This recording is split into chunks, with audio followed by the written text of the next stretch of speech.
sabay-sabay kayong maglalaro.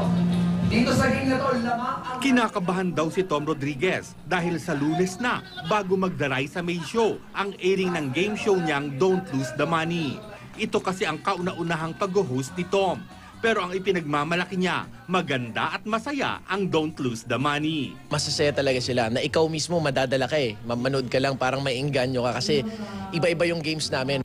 Nagpapasalamat din si Tom sa suportang ibinibigay sa kanya ng mga kaibigan tulad ni Dennis Trillo na nag-guest pa. Si Carla Abellana naman, dinalaw raw si Tom sa kanyang taping at inalagaan pa ang ka-love team dahil halos nagkakasakit na si Tom sa sunod-sunod na taping. Siguro mas lumalalim, mas na-appreciate mo siya. Like really, as a person, ang bait. Ang bait sobra. Ang ganda na nga niya, ang bait pa sobra. Kaya, Lars Santiago, updated sa Showbiz Happening.